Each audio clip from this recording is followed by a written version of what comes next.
पढ़ना शुरू करते हैं एनसीईआरटी, पढ़े मतलब कि अकबर की इकोनॉमिक पॉलिसी।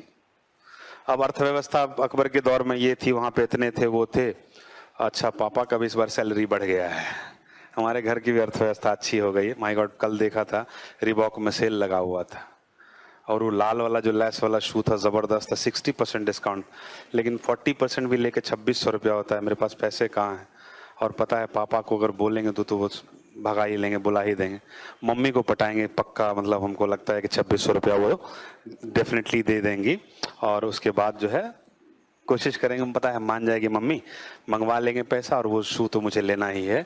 लेकिन शू लेने के बाद फिर पापा पूछेंगे पढ़ाई, पढ़ाई के बाद फिर अकबर की आर्थिक नीति।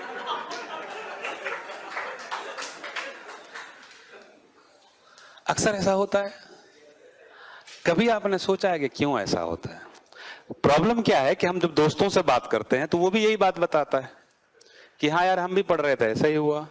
अच्छा, सबके साथ होता, चलो कोई बात, ये मानव, हाँ मतलब मानवीय ये प्रक्रम के रूप में हम इसको एक्सेप्ट करके चल पड़ते हैं। जब एनसीईआरटी पढ़ने लगती है, कोई भी इस तरह की टेक्स्ट बुक पढ़ने लगते हैं, मम्मी बुलाती है। मतलब नॉवेल कितने लोग पढ़ते हो रेगुलर?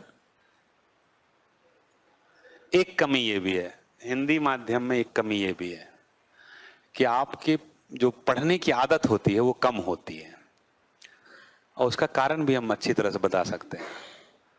क्योंकि अधिकतर क्या होता है कि जो इंग्लिश मीडियम का मतलब है रिलेटिवली वेल ऑफ फैमिली से आता है, without any doubt. Well of family का मतलब है 2 बच्चे, और सिर्फ 2 बच्चे ही नहीं, मोहल्ले वाले में भी कोई नहीं, तो उनके पास कोई काम नहीं रहता है। हम लोग जब पले थे तो 300-400 बच्चे आसपास में होते थे। अब अगर तुम कबड्डी खेलना चाहो तो भीड़ लग गई, क्रिकेट खेलना चाहो भीड़ लग गई, फुटबॉल खेलना चाहो एक टीम में 36 लोग हैं, क्रिकेट खेलना चाहो, वॉलीबॉल, बैडमिंटन, कुछ भी, बैडमिंटन वगैरह तो खैर बड़ी लग्जरी चीज थी, गिल्ली डंडा खेलना चाहो, दौड़ना चाहो, मतलब भीड़ पड़ी हुई है।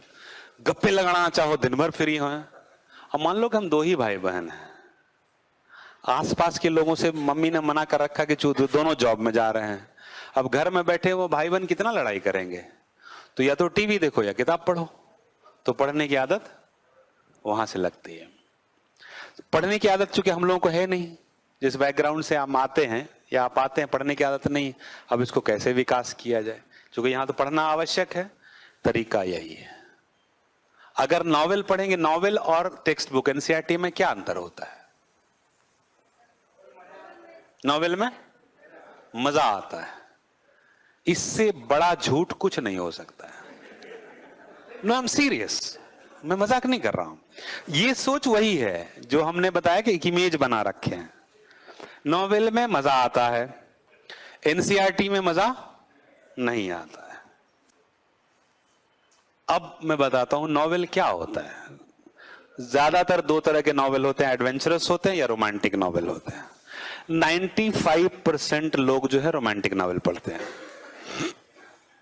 5% एडवेंचरस, या 95% में कुछ कुछ सेकंड प्रेफरेंस हो सकता है एडवेंचरस, लेकिन ज्यादातर रोमांटिक। रोमांटिक क्या होता है? 2 लड़का 1 लड़की, 2 लड़की 1 लड़का, पूरी 300 पेज का आपको वही बना देता है जो दिमाग पे लिखा हुआ है पेशानी पे हमारे, और राइटर आपको बनाता है। आप पढ़ने लगते हैं तो 4-5-10 कैरेक्टर होता है उसमें।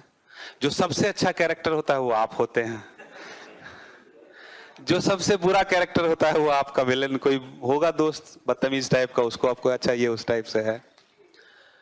एक एक्स कैरेक्टर होता है जो बहुत बढ़िया और खूबसूरत लड़की होती है, वो आपकी तमन्ना होती है वाइफ की, राइट? तो आप क्या होते हैं? एक जीवन जी रहे होते हैं, एक जीवन जी रहे होते हैं, उसमें आप एक कैरेक्टर को देखते हैं कि ये वाला जो है ना, ये पक्का मर जाएगा और इसको वो मारेगा। करते रहते हैं ये सब। जब वो एक्चुअली 5वें पेज 6ठे पेज में मर जाता है, यस, मैं तो आज का आइंस्टीन हूं, पापा ने मौका नहीं दिया वरना मैं तो बड़ा साइंटिस्ट बन जाता, राइट? सोच आपकी उछल जाती है। अगर वो नहीं मरा, कोई नया ट्विस्ट मिल गया,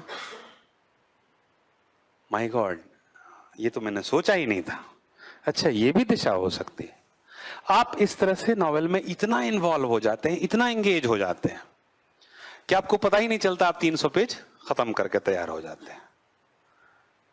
एनसीईआरटी जब पढ़ना शुरू करते हैं तो आप कुछ भी कोरिलेट नहीं करते हैं, कुछ भी इस तरह से। आपको वहां पे क्या है, आप एक रीडर नहीं है, आप एक राइटर है।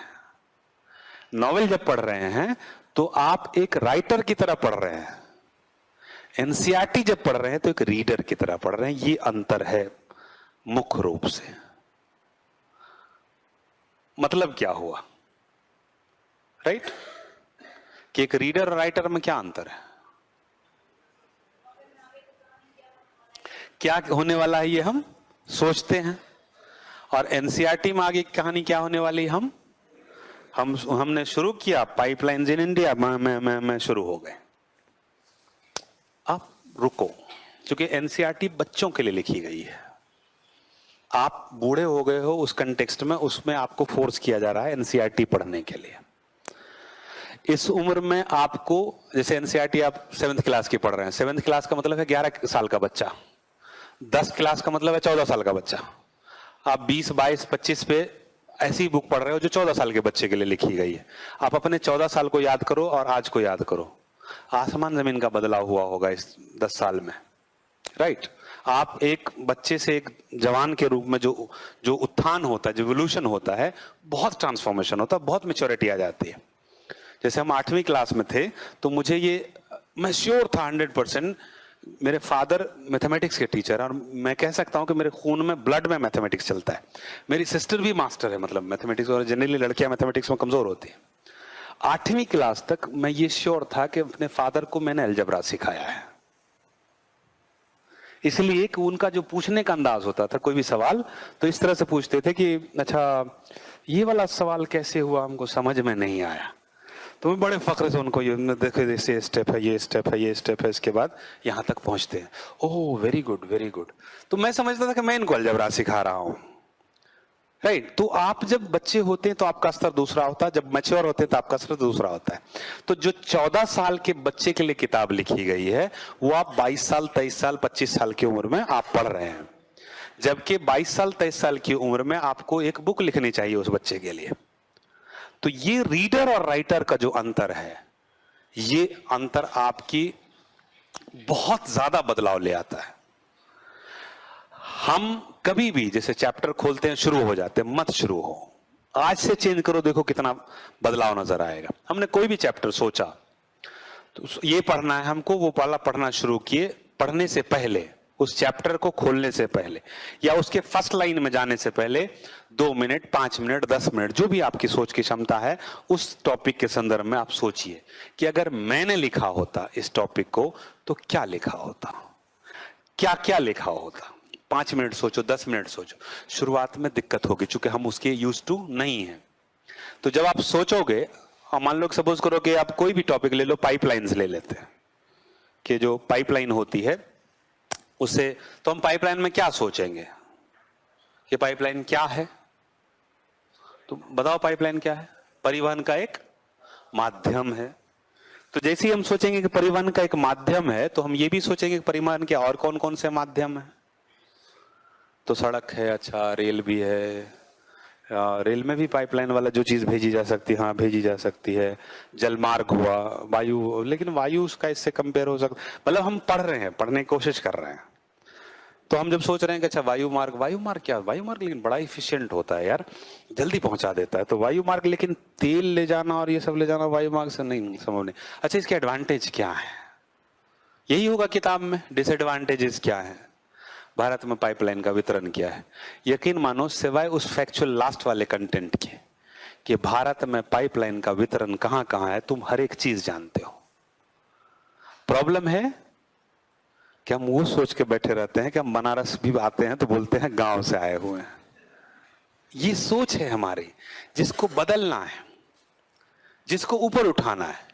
कि जब हम यूपीएससी की तैयारी करने बैठ गए, बेटा ऐसा है कि तुमसे 10 गुना टैलेंटेड कोई बच्चा बनारस की खेत में कहीं पे ये कर रहा होगा, उसको अपने आप को देखो, पॉजिटिव साइड देखो, ना कि नेगेटिव साइड देखो। उस पॉजिटिव साइड को देखोगे, तुम्हारी जो कैपेसिटी होगी, जो कॉन्फिडेंस होगा, वो आसमान पे होगा। माँ बाप को थैंक्स करो, क्योंकि बहुत सारे लोग होंगे, सही तुमको भी पता होगा कि तुमसे ज्यादा टैलेंटेड कई सारे बच्चे जो है, उतनी शक्ति नहीं होगी या उतना सोच नहीं होगा, या आर्थिक स्थिति, सामाजिक किसी भी कारणवश वो कॉलेज तक नहीं पहुंच पाते हैं। तुम यहां बैठे हुए हो, यही अपने आप में एक खुश होने के लिए काफी नहीं है ना? काफी। वहां से हम सोच लेते हैं, हम वो चीज बोलते हैं मजाक में, लेकिन यकीन मानिए कि उसका प्रभाव आपके दिमाग पे रहता है। हम हो सकता है कि उसको मजाक में उड़ा दे, लेकिन रहता है। तो जब हम उसकी बात करते हैं, वहां पे जब सोचते हैं, तो केवल तथ्यात्मक चीजों को छोड़ करके, कि यदि हम ये पूछें कि भारत में कौन कौन से पाइपलाइन है, तो वो आपको नहीं पता होगा, बाकी सब चीज पता है आपको। एडवांटेजेस क्या क्या है, तो हम कंपेयर करेंगे कि पाइपलाइन का एडवांटेज क्या है। तो हम कंपेयर करेंगे रोड से, रेल से। तो पाइपलाइन को हम जमीन के नीचे भी डाल सकते हैं। अच्छा, जमीन के नीचे डालेंगे तो जमीन बच गई। तो हमारे जैसे कृषि प्रधान और इतना जनसंख्या वाले देश में अगर जमीन बचती है तो बड़ी अच्छी बात है। रोड पे कंजेशन बहुत होता है, तो अगर हम बहुत सारी चीजों को पाइपलाइन से भेज देते हैं तो वहां पे कुछ कंजेशन कम कर सकते हैं, तो पोल्यूशन भी कम होगा। समझ रहे कि नहीं? सिंपल सी चीज है। आप बुक पढ़ लो, एग्जैक्टली यही मिलेगा। एक आध चीजें प्लस माइनस होंगी, कहीं पे ऐसा लगेगा कि माय गॉड हमने तो ज्यादा सोच लिया था इसके लिए। क्योंकि राइटर को भी अपनी एक लिमिटेशंस है, उसके भी 4 पेज में खत्म करना है, 10 पेज में खत्म करना है। आपकी सोच के तो कोई लिमिटेशन नहीं है। अब इसका एडवांटेज देखो, ये तो हमने एक विधि बताई, इसका एडवांटेज देखो कि जब आप पाइपलाइन को बगैर पढ़े हुए उसके बारे में सोच रहे हो, इसका मतलब है कि आप यूपीएससी के उस क्वेश्चन का आंसर देने के लिए अपने आप को तैयार कर रहे हो जो वो ऑन द स्पॉट पूछेगा। यानी कि आपको अगर 1 महीना तुम पढ़ो, तुमको ये अंदर से कॉन्फिडेंस हो जाएगा कि दुनिया का कुछ भी आएगा मेंस में, कुछ ना कुछ तो लिख के हम आ ही जाएंगे। वो तभी आएगा जब आपने अपने प्रक्रम को बदला, आपने अपने प्रोसेस को चेंज किया है। राइट? और पहली चीज तो ये, दूसरी चीज के इंटरेस्ट बहुत रहेगा, क्योंकि आप उसी नॉवेल की तरह एंगेज हो जाएंगे। अब सोचो कि एक ट्रायंगुलर लव स्टोरी कहां से एनसीईआरटी से इंटरेस्टिंग हो सकती है, जब ये बता पढ़ोगे तुम कि जिस धरती पे, जिस क्लासरूम पे आप खड़े हो, ये धरती चल रही है, ये भी चल रहा है। प्लेट विवर्तनिक में हम यही पढ़ेंगे। राइट? किसी क्षेत्र में माय गॉड ज्वालामुखी, मतलब अर्थक्वेक आता है, भूकंप आता है इस क्षेत्र में, तो भूकंप माय गॉड 2 प्लेट के टक्कर से बड़ी भाई कितना बड़ा बड़ा होगा, तो मजे लो उसके, रिजल्ट को छोड़ दो। उतनी देर के लिए तुम भगवान पे भी भरोसा करो कि रिजल्ट जो होगा बस उतने देर के लिए भगवान मान, लेकिन एंजॉय करो। अपने आप को डेली बेसिस पे खुश करो कि माय गॉड आज थोड़ा सा और हम पढ़ लिए, थोड़ा ज्ञान हमारा और बढ़ गया। डेली बेसिस पे हो सकता है बहुत सारे लोगों को ये अपॉर्चुनिटी भी नहीं मिले। वो एक जुडिशियस प्रिपरेशन होगा। तब क्या होगा, जब चलते रहोगे फिरते रहोगे ना, तब भी यूपीएससी की तैयारी होगी।